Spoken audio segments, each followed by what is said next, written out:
Hey, la critique! Qu'est-ce que tu veux la critique? Mais t'es mon ami la critique! Bienvenue dans cette nouvelle vidéo et bienvenue dans ce test final de la blessure de rejet. Aimer la critique, se faire une amie de la critique, sortir partout avec la critique et voir qu'est-ce qu'on peut faire de bien avec la critique. Donc, vous avez suivi toutes mes vidéos sur la blessure de rejet. Et on arrive à un nouveau sommet. Donc la vidéo précédente, les vidéos précédentes, c'était accepter ce que peuvent penser les autres. Et là, ça va être plus fort, ça va être aimer carrément la critique. Alors pourquoi aimer la critique? Je vais vous donner aujourd'hui 3 raisons. Et puis après, on verra qu'est-ce qu'on peut faire quand même ça fait mal. Parce qu'il en faut pour tout le monde. Donc, quand quelqu'un vous critique, dites-vous bien une chose. Tous les meilleurs ont été critiqués et c'est pour ça qu'ils ont réussi. Parce que, vous le savez, plus on parle d'une chose, plus elle gonfle. Si les médias ne parlaient jamais de terrorisme, par exemple, le terrorisme n'existerait pas. Pourquoi? Eh bien parce que dans ce cas-là, ce serait un flop. Et de la même façon, à chaque fois qu'on parle de quelque chose, on parle... Vous pouvez parler de n'importe quel sujet, vous allez focaliser votre attention sur ce sujet, vous allez envoyer de l'énergie vers ce à quoi vous pensez.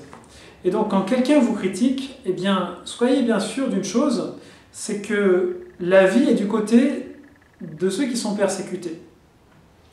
Il y a des persécutions qui durent des fois pendant assez longtemps, des fois pendant des siècles, mais ceux qui ont le plus souffert sont ceux qui ensuite réussissent le plus. Les grands génies ont beaucoup souffert et ils ont beaucoup produit. Ceux qu'on a persécutés le plus, on peut penser à Socrate ou à Jésus par exemple, sont ceux dont la doctrine a connu l'expansion la plus phénoménale. Donc une personne qui est en train de vous critiquer, mais laissez-la faire, laissez-la finir, dites-lui, mais est-ce que tu n'as pas encore un petit quelque chose à ajouter ? Là, tu ne veux pas me rajouter un petit zéro au chèque que tu es en train de me faire? Parce que ce chèque, là, tu as mis 5 zéros, mais avec un 6e zéro, je pourrais enfin me payer ma maison et ma piscine. Donc laissez finir les gens qui vous critiquent. Ils ont peut-être encore une petite couche à faire. Et cette petite couche de mérite spirituel qu'ils sont en train de vous donner, savourez-la comme une couche de beurre et de confiture et de miel, parce que c'est réellement ce qui est en train de se passer. Et croyez-moi que ces personnes, si elles vous critiquent injustement, eh bien, elles connaîtront une chute spirituelle, tandis que vous, si vous avez été critiqué injustement, vous connaîtrez un renouveau, vous connaîtrez une renaissance spirituelle. Alors, évidemment, après la phase de deuil de l'image des autres qu'on va évoquer après. Alors, deuxième point, très réjouissant, eh bien, c'est que dans beaucoup de cas, les critiques ne sont pas fondées.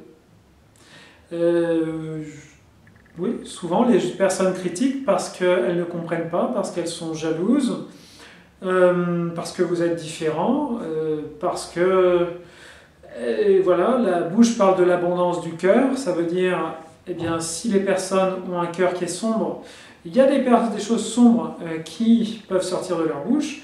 Et donc, voilà, il faut, comme ils disent dans les accords Toltec, ne pas en faire une affaire personnelle.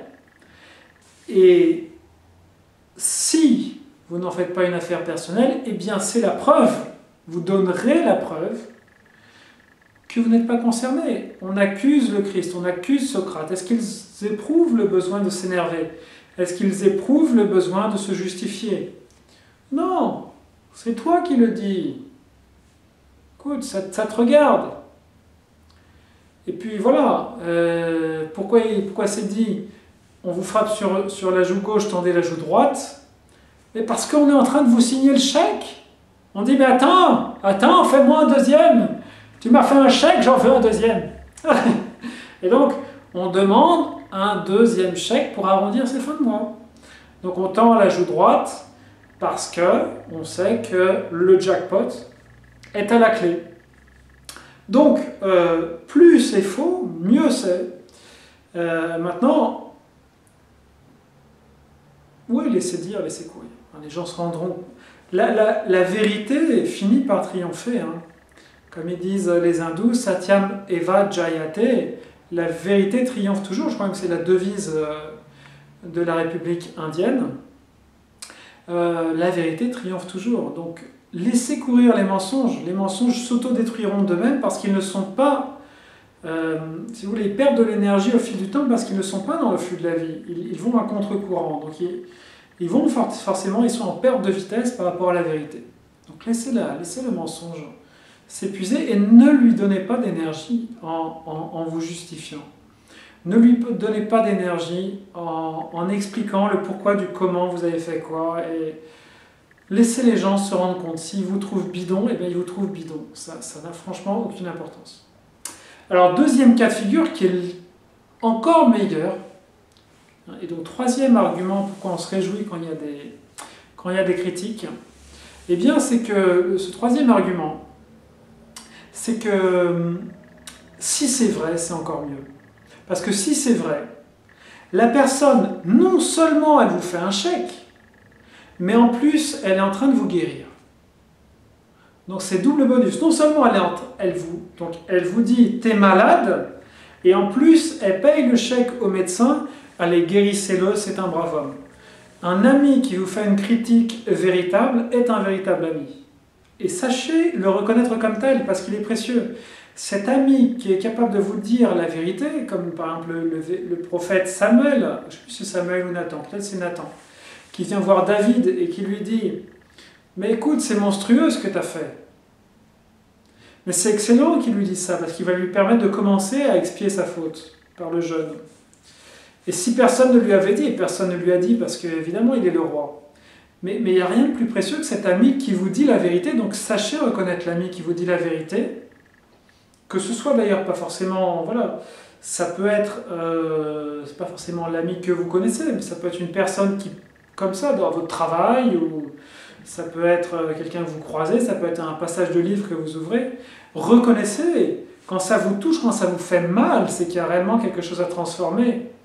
Si ça vous laisse indifférent et que vous êtes là, c'est toi qui le dis, ok, c'est que ça ne vous concerne pas. Mais par contre, si ça vous fait mal, c'est que réellement, il y a quelque chose de moisi en vous, il y a quelque chose de mortifère en vous qui est à transformer.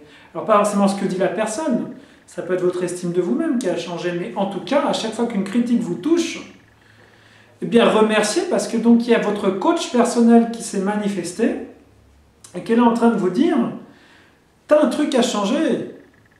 Parce que les mots, c'est que dalle. Si tu tombes quand il y a un mot, ben c'est que tu es en carton, donc il est temps de ne plus être en carton et que les mots que les personnes vous disent ne changent pas ce que vous êtes profondément. Et donc, quand quelque chose vous touche, réjouissez-vous parce que vous avez trouvé une partie malade en vous et l'ayant identifiée, vous allez pouvoir la transformer. Donc remerciez la personne qui vous a fait la critique, même si c'était partiellement infondé. Et alors ne la remerciez pas si c'était fait dans une intention nettement malveillante, mais remerciez au moins si l'intention était bienveillante. Et donc c'est encore plus génial, hein, si on peut se transformer. Alors maintenant, deuxième petite partie de la vidéo, et je vous renvoie à tout ce que j'ai dit dans les vidéos précédentes, blessures d'abandon, blessures de rejet, comment faire quand on se sent le vilain petit canard, etc. etc. Regardez ces vidéos, mes nouvelles astuces aujourd'hui, qui m'a été utile hier, parce que quand même, je ne sais plus si je vous l'ai dit, mais j'ai reçu une liste assez importante de critiques hier, et sur le coup, oui, ça m'a déstabilisé. Mais l'habitude aidant, je me suis dit, voilà, ok, cool, garde la joie, le plus important c'est la joie. Donc je garde la joie, je cultive l'harmonie, et j'essaie de voir, mais qu'est-ce que c'est ce conflit qui arrive dans ma vie, qu'est-ce qu'il veut dire, et comment je peux le transformer. Et donc, néanmoins, une fois que je me suis dit, bon, bah c'est cool, voilà, on te coach aujourd'hui, tu as un coach, tu as payé 0, il y a le coach qui est là, qui est venu, il t'a envoyé des messages et il t'a dit tu es là, tu peux atteindre là, si tu veux bien prendre les choses avec philosophie. Donc ce que j'ai fait, mais j'avais mal. Donc, quelques petites astuces aujourd'hui. Eh bien, lisez, il y a des passages de la Bible qui sont extraordinaires pour les jours où on se sent vraiment... il y a un vide. Voilà, on croyait qu'on était aimé des autres, et c'était vrai. Et on croit qu'on n'est plus aimé des autres, et ça c'est faux. Donc ça aussi c'est une bonne nouvelle, c'est que les autres ne peuvent que nous aimer. Je l'ai déjà dit, mais c'est une vérité importante, et je la redis en tant qu'esprit. Il n'y a qu'amour entre tous les êtres, et donc même quand quelqu'un vous fait une critique, c'est une réplique de théâtre. Mais sur le fond, l'esprit de cette personne vous aime, et vos esprits sont un en Dieu. Donc, pas de panique. L'amour demeure dans la critique. La critique, c'est une réplique de théâtre. C'est un petit coup de sculpture qui vous est offert.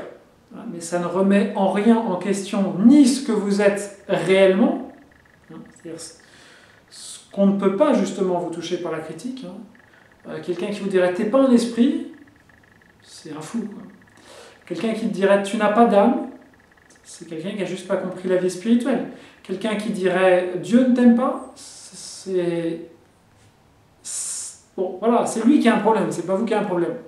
Par contre, quelqu'un qui vous dit « tu manges trop » et « tu manges trop », bah là, oui, là, il touche juste et ça fait mal parce que on est ramené à notre petitesse humaine et donc il faut divorcer du mal. Et c'est ça qui est douloureux, c'est que le mal s'est accroché un petit peu, si vous voulez, comme de la boue qui aurait séché. Et donc quand on se défait, ça arrache un peu. Et donc voilà, quand la personne vous dit tu n'es pas ceci ou tu n'es pas cela, ce qui est toujours vrai quand il s'agit de choses humaines, puisque finalement c'est des rôles qu'on joue, donc on n'est pas spécialement plus spirituel qu'un tel dans l'absolu, on n'est pas plus spécialement génial dans l'absolu que tel autre. Tout le monde d'un point de vue spirituel est génial, tout le monde est top. Donc on n'est pas mieux qu'un autre, et donc finalement on est remis à égalité avec tout le monde. Et c'est la réalité, mais cette réalité elle peut nous faire mal, comme je vous disais, ça arrache un petit peu de notre ego. Et donc notre âme doit se reconfigurer. Il y a ce vide qui dans un premier temps est vécu comme un manque, est vécu comme une déprivation de soi-même, et est vécu au final comme un deuil. Donc il faut faire le deuil de ce qu'on croyait être. Et l'astuce du jour, donc, c'est de lire certains passages de la Bible qui sont très puissants par rapport à ça. Donc je vais vous en donner plusieurs. Donc il y a le livre de Job. Donc Job, il a connu vraiment un maximum de souffrance. Vous avez aussi, assez rigolo, le livre de Jonas, très court, il y a 3 pages. Et c'est une histoire assez drôle parce que donc Dieu envoie Jonas à Ninive. Donc d'abord il dit non, il sent l'arnaque, donc il n'y va pas. Mais Dieu le chope à travers un poisson, et donc finalement, il voit qu'il n'a pas trop de choix parce qu'en fait, il a déjà signé lui aussi. Et donc il va à Ninive, il dit « Oh, faites repentance, sinon Dieu détruira la ville. » Et puis Dieu, du coup, ils font repentance. Vraiment, voilà, ils implorent, ils changent, tout ça. Et donc finalement, Dieu ne détruit pas la ville. Et donc Jonas dit « Mais je le savais que tu allais faire ça, c'est pour ça que je ne voulais pas dire ça. » Parce que voilà, tu me fais passer pour un guignol, quoi. Et donc voilà, à chaque fois que vous passez pour un guignol, pensez à Jonas qui est passé pour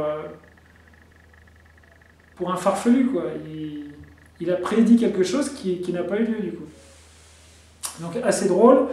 Ensuite, vous avez Ésaïe, beaucoup de passages très réconfortants dans Ésaïe, notamment à partir du chapitre 50. Chapitre 50 à 66, beaucoup de passages très réconfortants où voilà, l'espérance est là, le futur radieux est décrit. Beaucoup de psaumes aussi, quand vous êtes dans la tristesse, beaucoup de psaumes sont extrêmement réconfortants. Des psaumes d'appel, des psaumes d'épanchement de l'âme. Quoi d'autre encore? Jérémie, ce prophète vraiment de la souffrance, de la désolation, de l'anéantissement de ce qu'il a de plus cher qu'est Jérusalem. Voilà, autant de passages que vous pouvez méditer. Par exemple, il me semble que c'est dans les Lamentations, « Je pleure, mon œil déverse de l'eau, car le consolateur qui devait me réconforter s'est éloigné de mon âme. Il y a des passages comme ça tellement bouleversants que moi j'ai lu des fois des centaines de fois. Vraiment des centaines de fois, je n'exagère pas, parce que je pleure, mon œil déverse de l'eau, car le consolateur qui était là auprès de mon âme s'est éloigné de moi. Et toute la tristesse de l'âme est là dans cette illusion de solitude et dans ce retrait de Dieu qui nous laisse face à nos imperfections pour que nous les travaillions. Et c'est ça la critique, hein, c'est ce petit coup de burin de Dieu qui vous dit là, je vais te le dire gentiment, mais là, il y a un petit point à travailler. Et il ne se passe pas longtemps, en fait, si on veut bien rester dans la joie et si on veut bien rester dans la soumission, pour que de la souffrance, de ce deuil, de ce qu'on croyait être, suive la joie de se rendre compte qu'on est plus que ce qu'on croyait être. Et c'est sur ces mots que je vous souhaite donc de bien passer cet examen de la blessure de rejet. Et réjouissez-vous alors quand on vous critique la prochaine fois, parce que vous avez une occasion de vous prouver à vous-même, il n'y a pas besoin de prouver à qui que ce soit d'autre, que vous êtes au-delà du rejet, et que finalement, plus on vous critique, plus vous vous renforcez, plus on vous critique, plus vous êtes joyeux, plus on vous critique, et plus vous êtes véritablement vous-même. Alors, bonne réception des critiques, et ne critiquez les autres évidemment que quand c'est strictement nécessaire, et que quand vous êtes sûr de ce que vous dites, et que quand vous êtes à peu près sûr que l'autre pourra l'entendre, sinon vous allez créer des disharmonies, vous allez faire un chèque à l'autre, et ce chèque ne vous sera pas rendu, il sera encaissé par l'autre, et finalement vous aurez perdu, mais il sera encore temps de vous réjouir d'avoir appris une bonne leçon. Voilà. Merci à tous, à bientôt.